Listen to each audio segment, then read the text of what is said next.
19 h et lundi de 10 h à 18 h.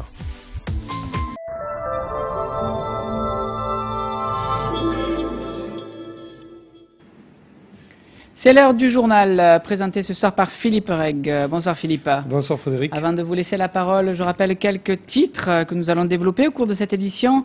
La dématérialisation des procédures judiciaires pour le département du Gard au tribunal de grande instance de Nîmes. L'expo à l'art-galerie de l'artiste Julien Christian. Et puis un changement de décor pour le restaurant Le Touril. Et on débute ce journal par une page sportive, Philippe. Et oui, puis nous allons commencer par le football et la Ligue 2, puisque le Nîmes Olympique affrontera l'équipe de Boulogne-sur-Mer pour le compte de la 30e journée du championnat de France de Ligue 2. La rencontre a lieu à Boulogne, au stade de la Libération, aujourd'hui, vendredi 3 avril 2009. Coup d'envoi à 20 h. L'équipe retenue par l'entraîneur Jean-Michel Cavalli est la suivante. Gardien Nicolas Pudebois, défenseur Ludovic Liron, Abderraouf Zarabi, Saad Ichalalen. Milieu de terrain, Nicolas Bayo, Alfounessi Keïta, Mehdi Mostefa, Michael Coloredo et Moussa Sidibé. Attaquant, Jonathan Haïté et Jean-Jacques Mandriki. Remplaçant, Sébastien Jimenez, Manas Nzayamissi, Jérémy Romégous, Idriss Chergui et l'attaquant Robert Malm. On continue avec le sport ou on attaque avec de l'art? Grosse actualité sportive ce week-end avec le 4e marathon international des croco-rollers qui se déroulera toute la journée de dimanche 5 avril 2009. Ça bouge, c'est joli, c'est coloré, c'est fluo, c'est très joli à voir. Le concours hippique international complet à l'hippodrome du Courbier que nous évoquerons dans ce journal. Le Rugby Club Nîmes-Gard qui sera opposé à l'entente Châteauneuf-Orange, donc l'équipe de Château-Orange, ça va de soi. Pour une nouvelle journée de championnat au stade Nicolas Kaufmann, dimanche 5 avril 2009 à 15 h. Ce même jour et à la même heure, les filles de l'Amicale Nîmes Volleyball joueront la 20e journée du championnat de France de National 3 face à Firminy. Et puis handball pour terminer avec le Sun à El Bouillard qui sera opposé à la lanterne rouge de la 2e division, à savoir l'équipe d'Onis-La Rochelle. Ça se passera samedi 4 avril à 20 h 30 au gymnase municipal de Bouillard. Et puis en dernier et pas le moindre, l'USAM qui se rend à Aurillac pour une revanche du match aller. Cette rencontre compte pour la 20e journée du championnat de France élite de handball. Ça se passera samedi 4 avril 2009 à 20 h au gymnase de Pérol. Mais Pérol, attention, c'est quand même, le gymnase de Pérol, c'est quand même à Aurillac. Alors, on en profite pour signaler le retour de Nicolas Malezevich, qui revient de blessure, qui a repris l'entraînement hier, mais malheureusement, tout arrivé est compensé par un départ, puisque aujourd'hui même, Michael Hill a été opéré du genou. Il sera absent pour une période allant de 4 à 6 semaines, Frédéric. On lui souhaite un prompt rétablissement. On continue? Alors, exposition, fait divers, une présentation un petit peu oblique d'une exposition à Nîmes. Peut-être vous rappelez-vous de ce fait divers arrivé à Beaucaire concernant une personne tuée et une autre personne probablement suicidée. Une enquête est en cours. Le lien est complexe à établir, je vous le concède, avec l'Art-Galerie, située square de la Couronne à Nîmes, qui propose une exposition de Christian Julian, qui s'intitule « L'éternel féminin ». Les explications absolument nécessaires de Pierre-Paul Castelli sur des images de Nicolas Pinchino. Un meurtre suivi d'un suicide, c'est la piste privilégiée par les enquêteurs du SRPJ de Montpellier, diligentés par le procureur de la République de Nîmes après la découverte lundi de 2 cadavres à Beaucaire. Il y a une chose qui est claire, c'est que la dame a été tuée et morte des suites de coups violents qui lui ont été portés, notamment au niveau du crâne et sur le visage. La deuxième chose aussi qui est acquise, c'est que l'homme, lui aussi, est mort dans des conditions qui laissent à penser à un suicide de façon tout à fait plausible. Puisque il a été atteint par un projectile, par arme à feu, au niveau de la tempe, avec un tir à bout touchant. Le procureur souhaite toutefois ne négliger aucune piste et l'enquête se poursuit avec une forte mobilisation. Cette affaire prend une résonance particulière à 2 pas du palais de justice, square de la Couronne. Annabelle Anvin, la directrice d'Art-Galerie, inaugure une nouvelle exposition dédiée à la femme éternelle. C'est pourtant sa propre mère qui a été tuée à Beaucaire. Un hommage à toutes les femmes et notamment un hommage à ma maman, que je viens de perdre de façon tragique dernièrement. Et la vie continue et Donc à sa mémoire, qui nous a toujours incité à continuer à se battre, vu que c'était sur le thème de la femme et ma mère représentait tout ce qui était tout le côté féminin, éternel féminin, je trouve que c'est très approprié pour elle. Parmi les artistes présentés, le peintre nîmois Christian Julian, le sculpteur Henri Aram-Erabédian ou encore les époux Chandler. Éternel féminin est à découvrir jusqu'au 16 mai. Voilà Philippe, une question. Qu'est-ce que c'est que l'efficacité énergétique de l'habitat? Je ne peux pas vous répondre en une phrase simple, mais ce que je peux vous dire, c'est que c'était le thème du forum organisé par le groupe industriel électrique Rexel et l'Institut universitaire de technologie Jules Romain à Nîmes. Prescripteurs et professionnels, n'hésitez pas à parler d'efficience, car finalement le développement durable et l'utilisation d'énergie permettent, tout en rajoutant de plus en plus de confort, notamment grâce à la domotique, de ne pas alourdir très conséquemment la facture énergétique. Les explications d'Alain Bellon. L'IUT de Nîmes et le groupe Rexel ont organisé un forum sur l'efficacité énergétique dans l'habitat. Les réglementations et les nouveautés techniques vont bouleverser ce lieu de vie. Grosse part collective est prise en compte dans le contexte du développement durable et la partie électricité est gérée par la partie efficacité énergétique. Donc nous sommes amenés à sensibiliser de plus en plus nos professionnels à pouvoir adapter et travailler les solutions pour optimiser les bâtiments. Ce forum donc est mis en place pour sensibiliser et informer dans les nouvelles démarches, dans les environnements réglementaires, normatifs, économiques, sociaux et surtout environnementaux.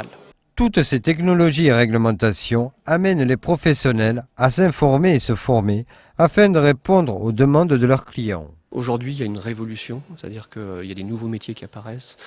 Tous les métiers, que ce soit les électriciens, les chauffagistes, sont impactés de façon très très profonde dans ces changements.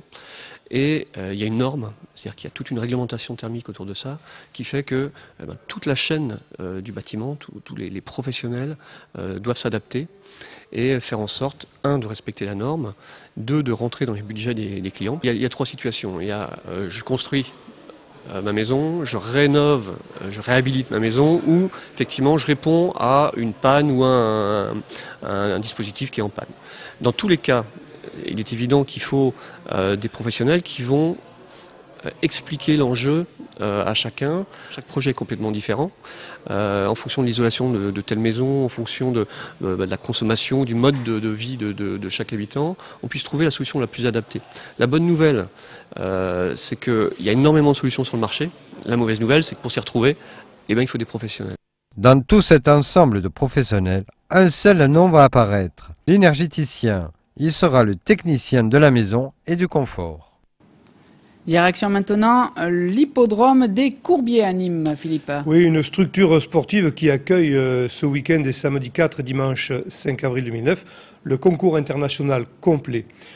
Organisé par Cheval Organisation avec l'aide du comité régional d'équitation et l'UFR STAPS de Montpellier. Ce concours est unique et dans le Grand Sud. Présentation d'Olivier Michel. Durant 3 jours, ils seront 200 cavaliers à participer au 4e concours international complet.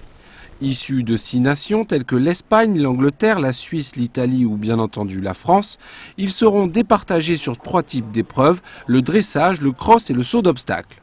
Alors vous avez d'abord le dressage où on va vérifier la soumission du cheval, puis ensuite le saut d'obstacle où on va vérifier que le cheval respecte les obstacles, tout bêtement. Donc il y a un concours, une épreuve où les barres tombent et à ce moment-là vous avez des points de pénalité. Et enfin le cross qui est l'épreuve reine du concours où c'est un parcours fait sur l'hippodrome et il y a des obstacles fixes. C'est pour ça qu'on va vérifier au départ la soumission du cheval pour éviter les accidents ou autres. En dehors de la compétition, cet événement, ouvert au grand public, prévoit diverses animations. Alors vous avez du dressage artistique, tout ce qui est animation peu connue et des animations surtout qui sont pas présentées au niveau des Jeux Olympiques, c'est-à-dire le horseball, le pony games, toutes ces animations qui sont méconnues mais par contre très présentes dans les clubs. Le CIC Nîmois est le seul concours international complet qui existe dans le sud-est et son entrée est gratuite. Sans transition, changement de décor au Tori, l'espace de restauration nîmois situé rue de la République. L'artiste nîmoise Guylaine Rageboom, qui a par ailleurs réalisé les fresques qui accompagnent régulièrement la Feria du Riz, notamment les corridas goyesques à Arles, a été sollicitée pour reconcevoir les décors de l'établissement nîmois, notamment la salle de restauration, mais pas seulement, comme nous le montre Olivier Michel. Une façade rénovée, un patio revisité et un intérieur redécoré dans le moindre détail, le relooking ne touche pas que les particuliers. Pour les professionnels et plus encore dans le monde de la restauration, où l'accueil du public et le dépaysement vont de pair, la déco est gage de renouveau, même dans un restaurant de tradition taurine.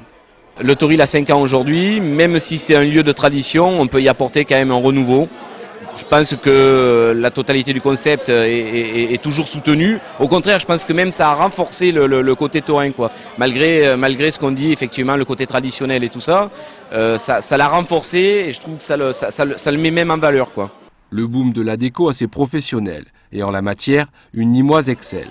Elle s'appelle Guylaine Rageboom et si son nom ne vous dit rien, ses réalisations sans doute. Elle est la petite main, avec son équipe, qui a œuvré pour Christian Lacroix, Jean-Claude Chambas ou Lucien Clergue en réalisant les décorations des corridas goyesques d'Arles. De formation artistique, elle a choisi la voie de la déco. Alors la déco c'est vaste, c'est très très vaste. Et bon, moi j'ai quand même un petit peu la chance d'avoir un cursus d'abord de beaux-arts, j'ai un cursus d'artiste, créateur, qui ensuite a choisi voilà, d'œuvrer dans la décoration. Donc si vous voulez, ça me permet justement quand je suis confrontée aux arènes d'Arles par exemple, où je dois réaliser le projet d'artiste, eh ben, de les comprendre et de respecter leur travail, puisque j'ai aussi cette formation d'artiste. Tout ce que M. Clavel avait quand même mis aussi de personnel, on l'a conservé. Mais bon voilà, c'était une histoire de jeu de couleurs, de jeu de lumière et de repenser l'espace. Entre commerce de centre-ville et périphérie, dans un monde de concurrence où tout va vite et passe de mode, il faut sans cesse se renouveler pour plaire et renforcer son attractivité. La déco a encore de beaux jours devant elle. La journée méditerranéenne de l'Olivier, c'est ce week-end, Philippe. Et oui, les 11e d'ailleurs, 11e édition des journées méditerranéennes de l'Olivier qui se dérouleront sur le parvis des arènes de Nîmes, transformées pour l'occasion d'ailleurs en olivettes ou en oliveraies. C'est selon les samedis 4 et dimanche 5 avril 2009, à la présence de la confrérie des Chevaliers de l'Olivier. Animations et conférences animeront ces 2 journées consacrées à l'arbre biblique, symbole de gloire, de fertilité et de paix. Des animations sont aussi prévues au domaine d'Escat avec l'association pour la création d'un centre international de l'Olivier, l'Action, ainsi qu'à Marguerite, à la maison de la garrigue et des terroirs de l'Olivier. Une fête qui honore comme il se doit la récente obtention du label AOC Olive et huile d'olive de Nîmes.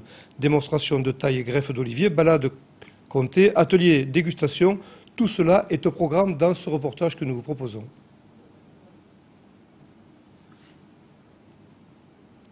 Il semblerait que ça ne soit pas arrivé. Non, il n'y a pas de reportage d'ailleurs, Frédéric, c'est une annonce. C'était simplement pour préciser que les journées méditerranéennes de l'Olivier, c'est ce week-end. Voilà, ça peut éventuellement, ça peut. Et nous allons terminer donc avec une autre exposition à Quessargues. Nous allons le découvrir d'ailleurs avec Michel Rousseau. Il y a chaque année à Quessargues une grosse exposition, selon ces termes, celle proposée au grand public dans les murs de la salle Mireille les 27 et 28 mars dernier, avait pour thème Quoi de neuf? Humour et talent se côtoient avec bonheur, comme en témoigne ce reportage de Michel Rousseau et Alain Belon. Une fois l'an, à Quessargues, se tient désormais ce que les membres du Centre Action et Loisirs appellent la Grosse Expo, soit une réunion de peintres, sculpteurs et photographes, sachant manier l'humour aussi bien que le pinceau, le ciseau ou le réflexe. Après une apocalypse très originale, où les lèvres flirtaient avec la fin du monde, le thème proposé cette fois était Quoi de neuf? Avec la possibilité de jouer sur tous les homophones, le nouveau bien sûr, mais aussi le chiffre, et l'œuf lui-même, avec toute une descendance de bébés, poussins, canards, où la notion de naissance s'avérait prépondérante. Parmi les œuvres exposées, on remarquait plus particulièrement les personnages sortant de leur coquille, de Guillaume Avellan, les animaux de la ferme d'Antoine Benito, faits avec du matériel de récupération, les sculptures sur rail de Frédéric Félicès, les magnifiques gris des alus brossés de Claude Faye et le superbe œuf ballon de l'incontournable Thiago Pérez. C'est une création que j'avais déjà, mais je n'avais pas concrétisée, je ne l'avais pas finie encore. Donc ça m'a permis vraiment de la finir. Le monde s'est lâché un peu sur leur imagination et nous avons fait de très très belles choses. En tout, 22 artistes, venus de la Gardonninque, de la Vistrinque, du Pays d'Arles et de l'Hérault, fort applaudis lors du vernissage, le vendredi 27, salle Mireille, mais qui n'ont pu répondre à la question « Qui de la poule ou de l'œuf est venu le premier ?» Voilà, pertinent Michel Rousseau. Frédéric, c'est terminé pour l'information, mais les journées méditerranéennes d'Olivier, je persiste et signe à dire qu'elles auront bien lieu samedi 4 et dimanche 5, même s'il n'y a pas eu ce sort de reportage. L'Olive n'a donc pas perdu son noyau. Merci Philippe. Dans quelques secondes, le carrousel, suivi de la rediffusion de votre journal et de la rediffusion aussi de l'émission. Lundi, le miroir du sport et puis mardi, une émission spéciale pour annoncer la journée contre la mucoviscidose en présence sur ce plateau de Pierre Lemarchal, le père de Grégory Lemarchal, l'artiste de la Star Academy. Nous lui rendrons hommage à cet artiste en présence de nombreux invités et de la variété aussi. Alors soyez au rendez-vous mardi pour tous à l'assaut spécial hommage à Grégory Lemarchal, la journée contre la mucoviscidose. Passez une excellente soirée sur notre chaîne Télémiroir. Très bon week-end et à la semaine prochaine. Au revoir.